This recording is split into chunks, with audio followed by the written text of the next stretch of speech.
The sound of my body hitting the floor at Christmas dinner wasn't the worst part. It was the silence that followed. 23 family members, and not one person helped me up, not even my mother. I'm Simona Cunningham, I'm 29 years old, and until that December night, I thought I knew what rock bottom looked like. Turns out, rock bottom has a basement, and it smells like my stepfather's cologne mixed with pine needles and betrayal. Before I continue, please hit that like button and drop a comment, letting me know where you're watching from and what time it is there. Thank you. Now, let me take you back to Christmas Eve at the Cunningham Morrison annual gathering. You know the type. Matching sweaters that nobody actually wants to wear, enough food to feed a small army, and family drama simmering just below the surface like badly seasoned gravy. Frank had been my stepfather for 10 years, but that night he was in rare form. He'd been drinking his special vintage wine since noon, which I happen to know was just Trader Joe's finest poured into a fancy decanter. He kept making these little comments all evening about how I was sitting in premium real estate at the table, about how some people earn their place and others just inherit it. My cousin Jennifer kept shooting me looks that said, "What is his problem tonight?" Then, at exactly 7:47 p.m., I remember because I was staring at the grandfather clock to avoid eye contact, everything changed. The door burst open with that dramatic flair only Brittany could manage, my stepsister arriving 2 hours late, designer shopping bags in hand despite claiming bankruptcy last month. Frank's whole face lit up like she was the second coming. What happened next still plays in slow motion in my mind.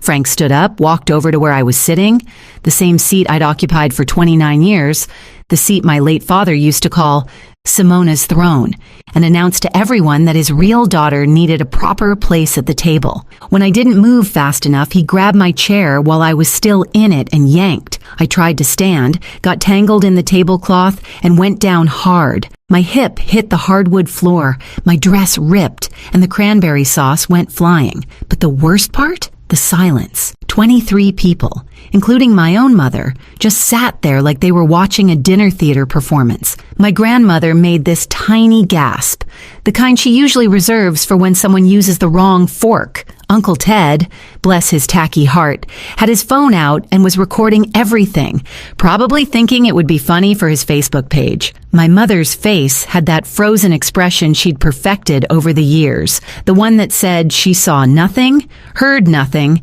and would say nothing. As I pulled myself up, cranberry sauce staining my grandmother's vintage dress, I heard Frank mutter something about how I should be grateful I was even invited. That's when I noticed it. His business phone, unlocked and face up on the kitchen counter. In my world of corporate compliance, we call that an opportunity. I left that night with my dignity in pieces, but something else intact. My father's old laptop hidden in my car, and photos of every single message on Frank's phone. He thought he'd pushed around a nobody. He was about to learn that sometimes the nobody knows everything. To understand why that push meant everything, you need to know what the previous 10 years looked like. Frank Morrison entered our lives like a knight in shining armor. If armor came from Men's Warehouse and knights drove leased BMWs they couldn't quite afford.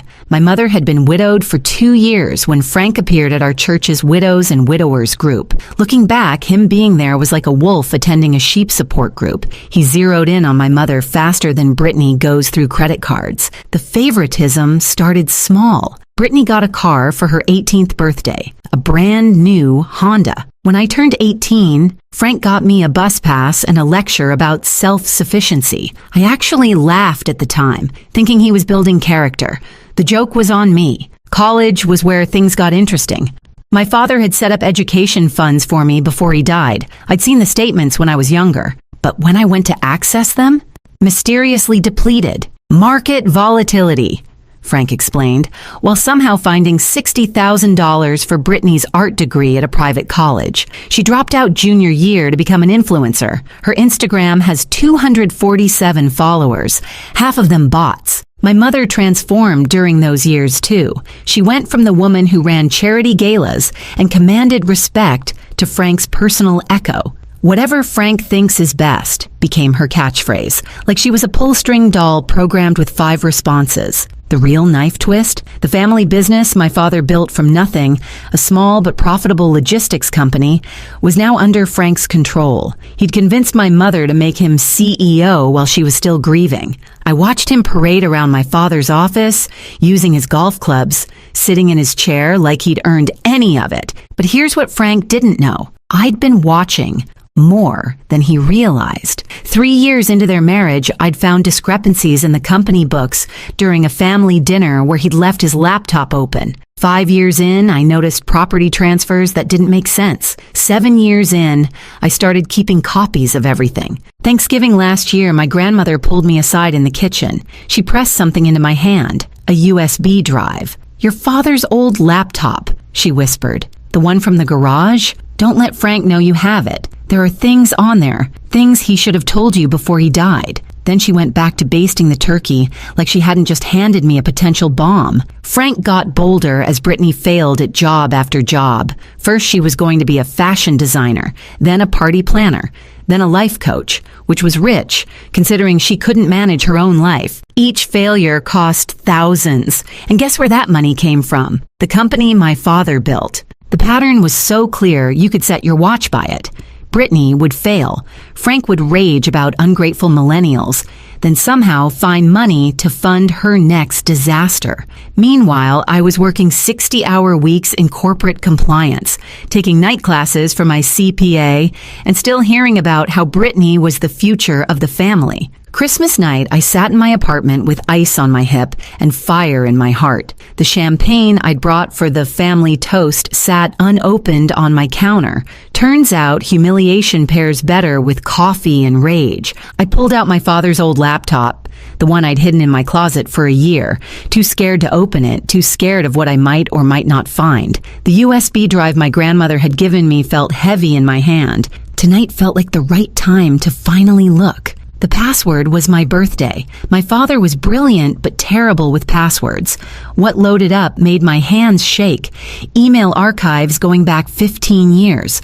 Folders labeled insurance, will for Simona, and one that made my stomach drop, if something happens. The first discovery hit like ice water. My father's will, the real one, had specific protections I'd never seen. The family business was supposed to be held in trust until I turned 30, with mandatory distributions starting at 25. The house was never supposed to be put in Frank's name.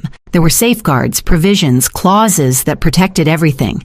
So where was this will during probate? I grabbed Frank's phone photos from earlier. Thank God for his narcissism requiring a 15-minute photo shoot with the ham. His text messages told a story better than any Netflix drama. Brittany owed money to people with names like Big Tony and Vegas Mike. The numbers made my eyes water.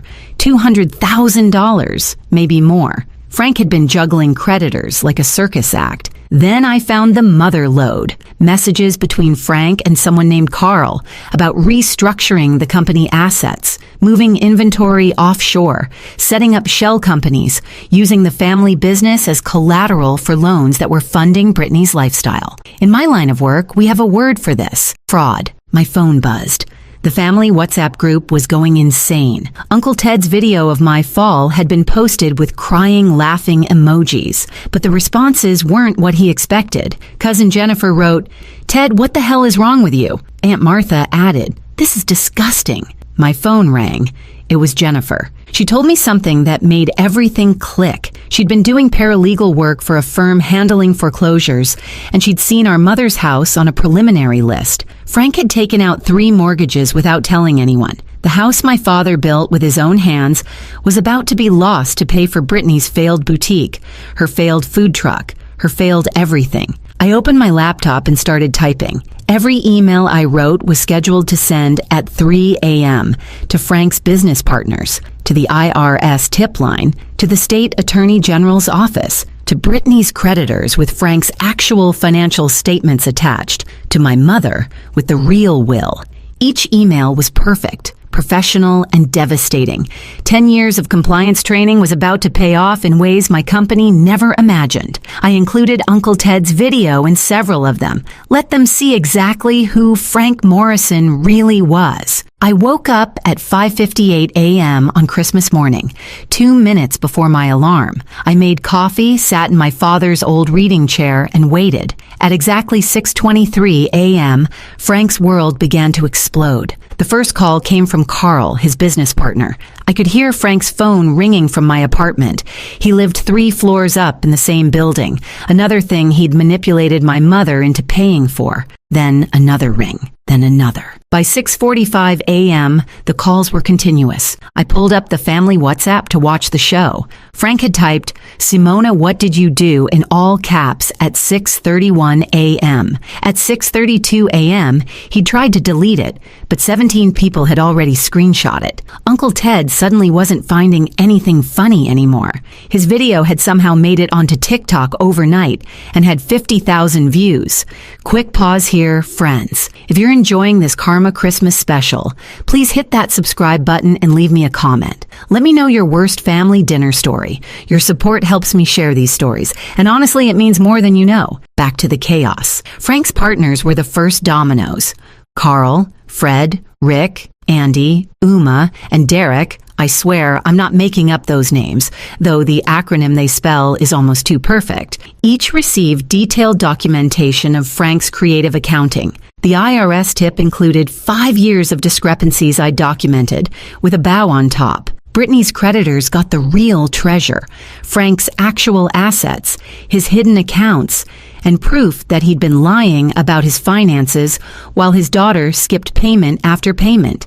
Big Tony, it turns out, doesn't appreciate being played for a fool. My mother's email was different. I included the original will, the real one, plus documentation of every property transfer, every fund withdrawal, every single thing Frank had stolen while she grieved. I ended it with a simple question. Did you know or did you choose not to know? By 7 a.m., Frank was at my door, not pounding, not demanding, whimpering. Through the peephole, I could see him in his Christmas pajamas, phone in each hand, both ringing nonstop. He looked like he'd aged 10 years in 30 minutes. Then Brittany's voice echoed through the hallway.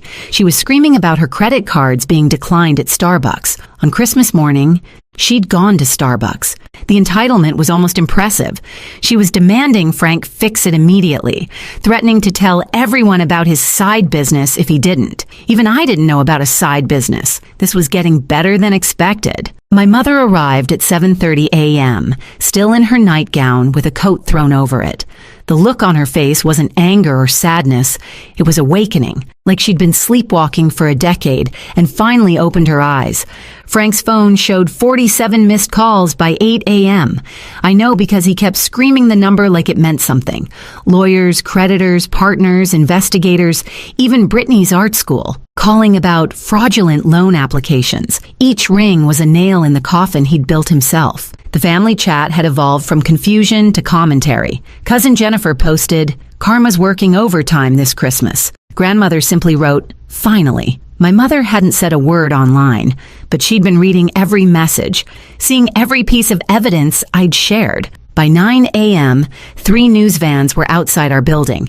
Turns out Uncle Ted's video hadn't just gone viral on TikTok. Someone had tagged it, "Evil Stepdad Gets Exposed," and it was trending. Frank pushing me at dinner was playing on loop across social media, each share adding another crack to his reputation. 3 days after Christmas, just when I thought Frank was down for the count, he pulled what I call the reverse victim shuffle, a move so audacious I almost admired it. Almost. I was sitting in my apartment going through the growing pile of legal documents when my doorbell rang at 7 a.m. Not Frank's desperate knocking this time. This was professional. The man at my door looked like a lawyer from Central Casting.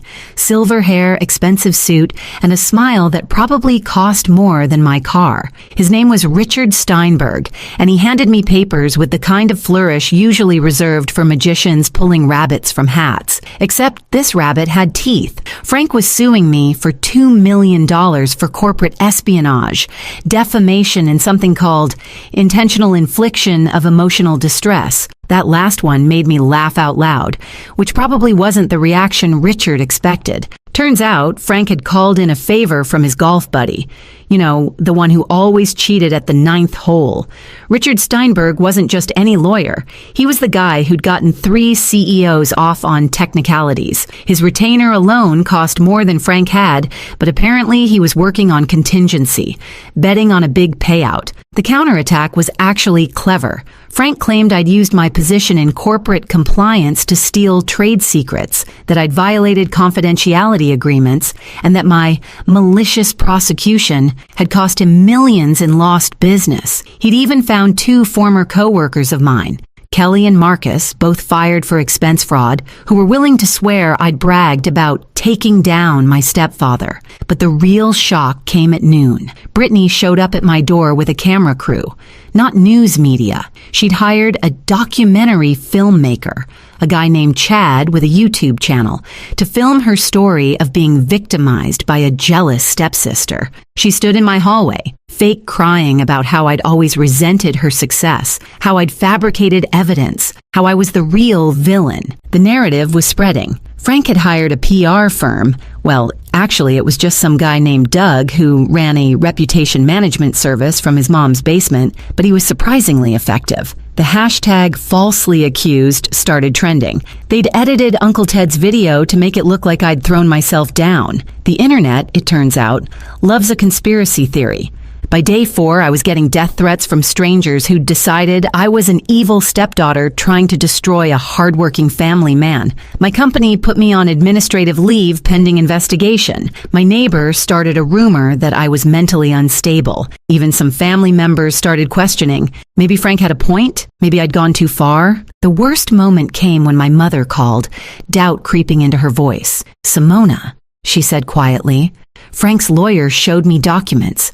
They look real. Did you plant evidence?" The fact that she could even ask that question after everything felt like being pushed all over again. Frank went on local morning television, the kind of show that usually covers lost dogs and bake sales. He wore his best suit and what I call his wounded deer expression. He talked about raising me like his own daughter, about the pain of being betrayed, about just wanting our family back together. The host, who'd clearly never fact-checked anything in her life, nodded sympathetically. Meanwhile, Richard Steinberg was good. Really good. He'd found a technicality in how I'd accessed Frank's phone. Apparently, looking at an unlocked phone could be considered unauthorized access to electronic devices. He'd turned my documentation into evidence of an obsessive vendetta. He'd even suggested I'd manipulated my elderly grandmother into participating in my scheme. The hearing was set for December 30th.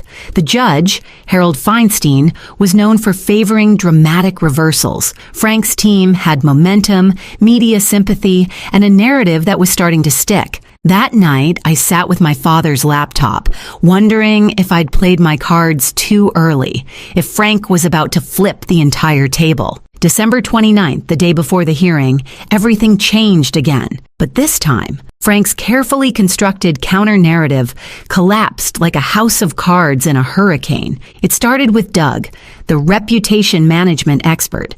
Turns out, running a PR campaign from your mom's basement has limitations, specifically your mom. Doug's mother, Barbara, recognized Frank from her book club. Not her current book club, the one from 15 years ago in Phoenix, where Frank had gone by the name Francis Morrison Walsh and had scammed 6 widows out of their savings before disappearing. Barbara didn't just call the police.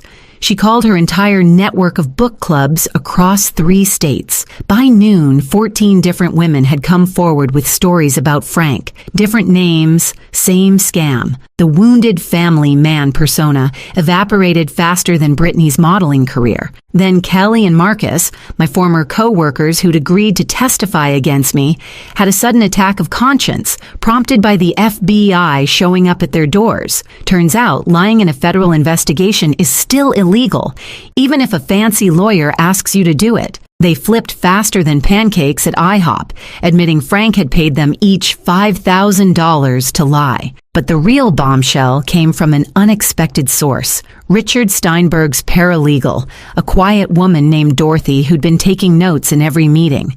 She'd been recording everything.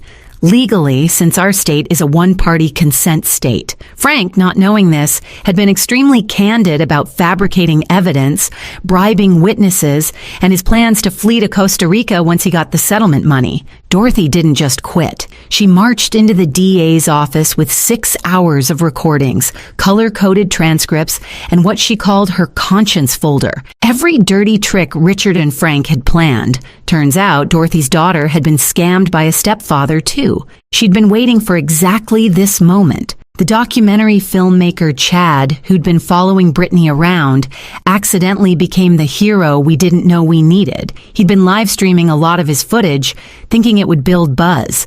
What it actually did was capture Brittany admitting on camera that she knew her father was guilty. But who cares? We need the money. She also mentioned the side business again. Apparently, Frank had been selling fake luxury goods online, using the company warehouse for storage. By evening, Frank was at my door again, not with lawyers or cameras, but alone, desperate, and somehow even more pathetic than before. He actually tried to play the family card. We can work this out between us, we're family. I recorded the entire conversation on my phone, including the part where he offered me $50,000 to drop everything, then $100,000, then finally, whatever you want, just name your price. My mother arrived while Frank was still begging. She'd spent the day with grandmother, going through old photos, old documents, and apparently old recordings. Turns out my father had suspected Frank was a con artist before he died.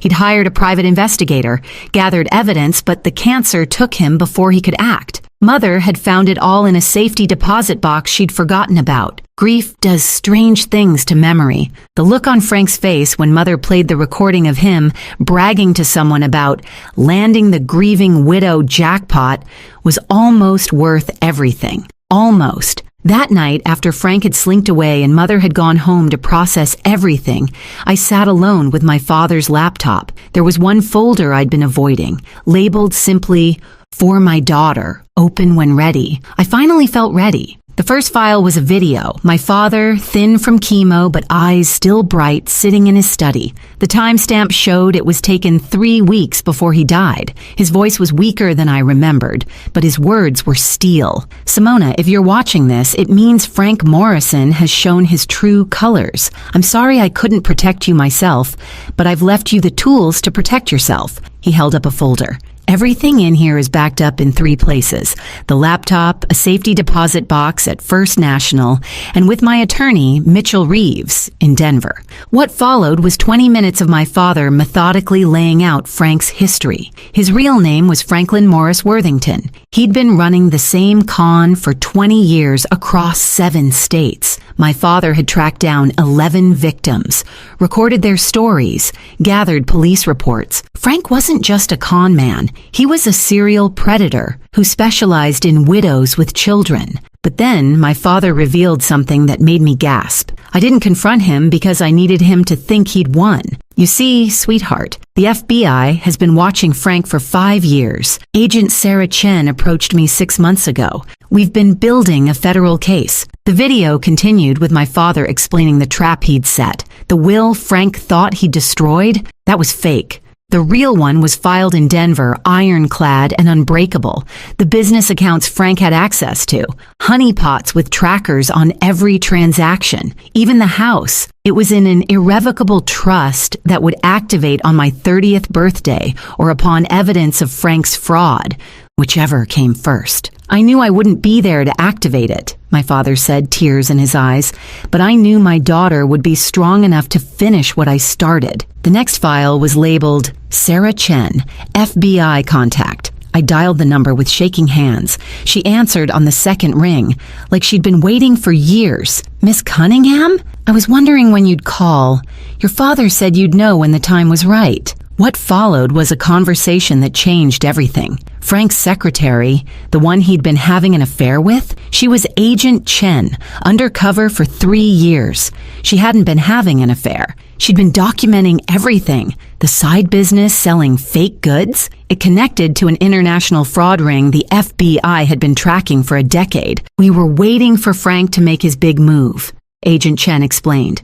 The lawsuit against you, that's it. He's now committed federal wire fraud, witness tampering, and about 15 other felonies. We're moving in tomorrow morning. But my father had left one more surprise. A folder labeled The Network contained contact information for all of Frank's previous victims. Over the past week, while I'd been fighting Frank's PR campaign, they'd been organizing. Barbara from the book club had connected them all. They'd formed a victim support group, hired a collective attorney, and were preparing a massive civil suit. The final video file was short, recorded the day before my father entered hospice. He was in my childhood room, sitting on my bed, holding the teddy bear he'd given me when I was 5. Simona, he said, I need you to know 3 things. First, I'm proud of who you've become. Second, your mother will need time to heal, but she'll come back to herself.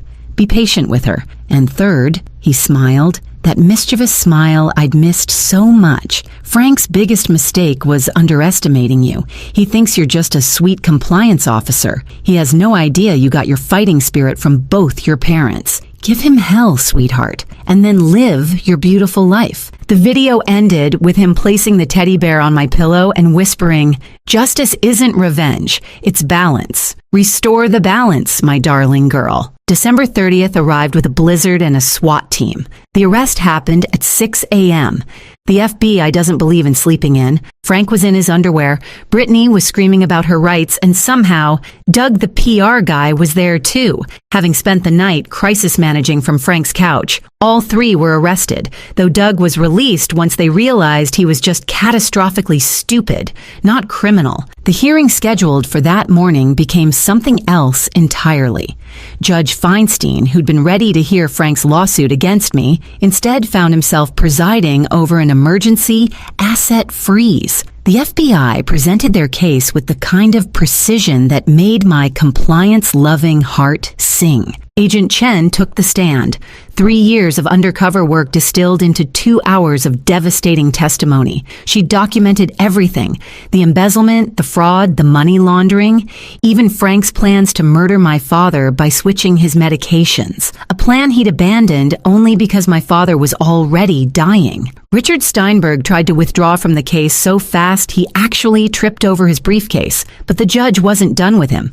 Turns out Dorothy the paralegal had recorded Richard knowingly suborning perjury. His law license was suspended before lunch. The victims' network appeared like an avenging army of pearls and sensible shoes. 14 women, all over 60, all telling the same story with different names and dates. Frank had stolen over $3 million over 20 years. The civil suits alone would destroy him, but the criminal charges were what really mattered. The IRS agent who testified actually smiled while reading the charges: tax evasion, tax fraud, filing false returns. The list went on for 20 minutes. Frank owed $1.4 million in back taxes. But with penalties and interest, it was closer to $3 million. They'd frozen everything, even the quarters in his car's cup holder. My mother took the stand to validate the trust documents. She was composed, clear, and when asked about Frank's character, she simply said, I was grieving. He was hunting. The entire courtroom went silent. But the moment that broke Frank completely was when Brittany took the stand for the prosecution. Faced with her own charges, she'd flipped faster than her failed businesses. She detailed every scam, every lie, every crime she'd witnessed. She even produced recordings she'd made of Frank, insurance for when he inevitably turned on her.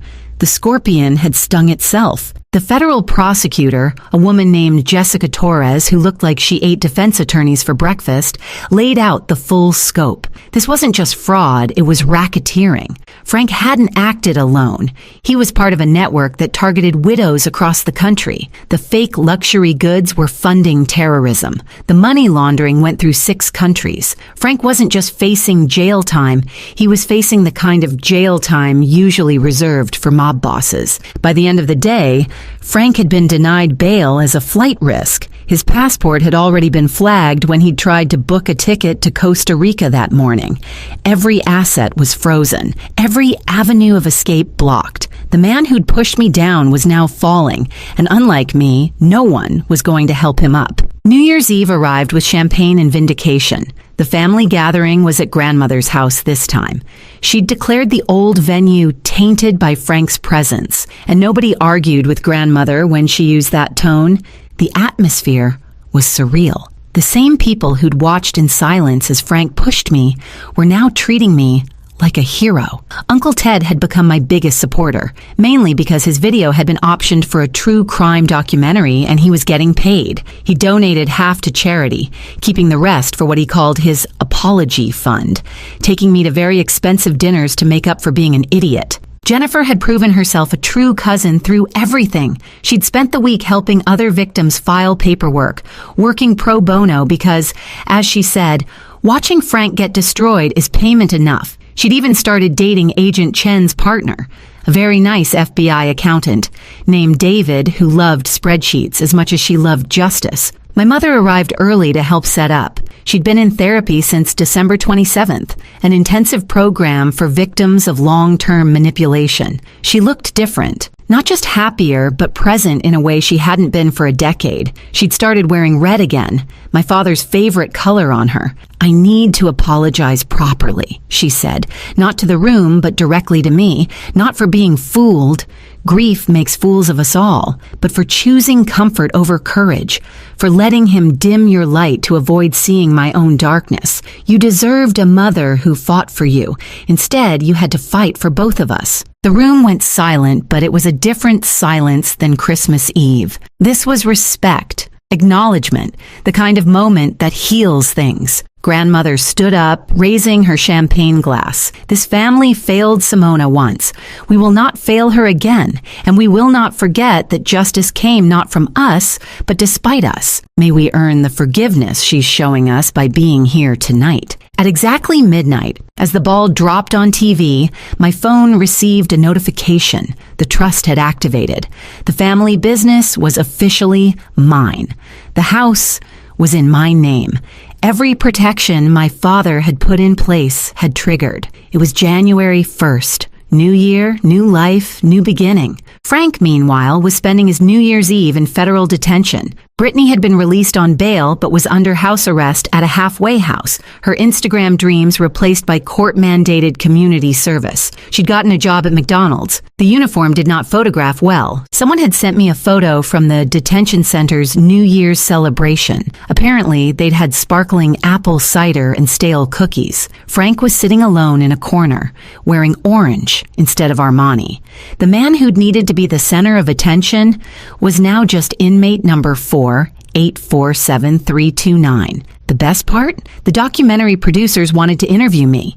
The working title was Push Down, Standing Up, a Christmas Crime Story. They were offering enough money to restart the scholarship fund my father had created before he died. Frank's downfall would fund other people's dreams. 6 months later, I sat in my father's office, now truly mine, preparing for Frank's sentencing hearing. The federal case had been swift and decisive. Frank had pled guilty to 47 charges, hoping for leniency. He wouldn't get it. The judge, a woman named Patricia Hawkins, who'd been one of my father's clients years ago, didn't hide her disgust. Frank got 25 years federal time, no possibility of parole for at least 15. The courtroom erupted in applause, highly unusual, but Judge Hawkins allowed it, saying, "Sometimes justice deserves recognition." Brittany had gotten 2 years probation and 3,000 hours of community service. She'd actually become a decent employee at McDonald's, even getting promoted to shift manager.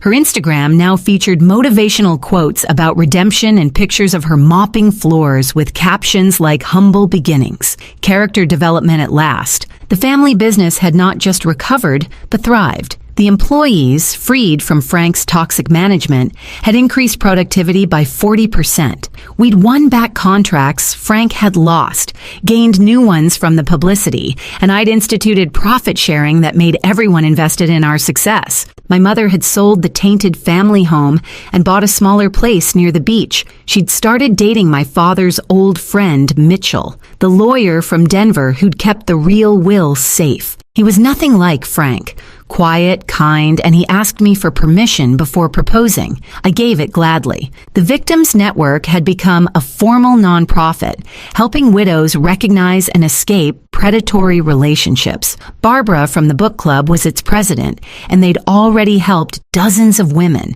They'd named it the Simona Foundation, which made me cry every time I saw the letterhead. Agent Chen, Sarah, as I now called her, had become a friend. The Frank case had earned her a promotion and a teaching position at Quantico. She used his case as a textbook example of how greed and narcissism create their own downfall. Frank had become literally a cautionary tale. The documentary had aired to huge ratings. Uncle Ted had become a minor celebrity, giving talks about bystander intervention and the importance of helping family members in need. He donated all his speaking fees to domestic violence shelters and bought me a car with his video royalties, a beautiful blue Tesla with a license plate that read, "Pushed Back." But the best moment came when I visited Frank in prison, not for closure or forgiveness, but to deliver something. I handed him a single photograph, the Christmas dinner table, fully set, my seat prominently displayed, with its bronze plaque reading, "Simona's Throne." That seat, I told him, was never about hierarchy. It was about family recognizing family. You'll never understand that because you've never been family. You were just a parasite who mistook patience for weakness. He tried to respond, but I was already walking away. The guards later told me he'd stared at that photo for hours, finally understanding that his one push had cost him everything while giving me back everything he'd tried to steal. A year after that Christmas push, we gathered again for the holidays. The table was full, fuller than before, actually. Sarah Chen came, as did several women from the Victims Network who had nowhere else to go. Mitchell was there, nervously practicing his toast as my mother's new husband. Even Brittany had been invited, though she chose to volunteer at a homeless shelter instead, sending a genuinely heartfelt card. Grandmother, now 86 and sharper than ever, raised her glass for a toast. Last year, we learned that silence in the face of injustice makes us complicit. This year, we've learned that redemption is possible for those who seek it, and justice, while sometimes delayed, is worth fighting for. As everyone clinked glasses, I thought about my father's words. Justice isn't revenge. It's balance. The balance had been restored. Frank had pushed me down in front of 23 silent witnesses. He was now falling for 25 years in front of the entire world. And this time, nobody was silent about what he deserved. They say you should be careful who you push down. They might know how to get back up. But Frank learned a harder lesson. Be careful who you push down at Christmas dinner. They might have a dead father who planned for this exact moment, an FBI agent for a pretend mistress, and a grandmother who's been documenting your crimes while pretending to be confused about her iPhone. The price of one push, everything Frank had schemed for, stolen, and built on lies, came crashing down from a single moment of cruelty. He thought he was pushing down a weak stepdaughter. Instead, he'd pushed the first domino in his own destruction. Thank you for listening to my story. Don't forget to subscribe. A new story is coming tomorrow. If you made it all the way to the end of this story, thank you for listening. Stories like this remind us that real life can sometimes be stranger than fiction, and every person has a story that deserves to be heard. Now I want to hear from you. What did you think about this story? Was it shocking, sad, creepy, or something you could actually relate to? Write your thoughts in the comments below. Your comments are what make this community alive, and every opinion matters. Also tell me something interesting. Where are you listening to this story from? Are you watching from the United States, Canada, the United Kingdom, Australia, India, Pakistan, or somewhere else in the world? I love seeing how these stories connect people from different countries and different cultures. So drop your country or city in the comments. I read as many comments as I can, and sometimes your comments inspire the next stories that appear on this channel. If you enjoy real Reddit stories like this one, make sure you support the channel. Like the video if this story kept you interested. Subscribe to the channel so you never miss the next story. And turn on notifications so you are the first to hear new Reddit stories when they are uploaded. Every like and every subscription helps this channel grow and allows me to keep bringing you more stories from the Reddit community. And if you have your own story that you want to share, feel free to tell it in the comments. Who knows? Your story might appear in a future video. Thank you again for spending your time here and being part of this growing community. Stay curious, and I will see you in the next story.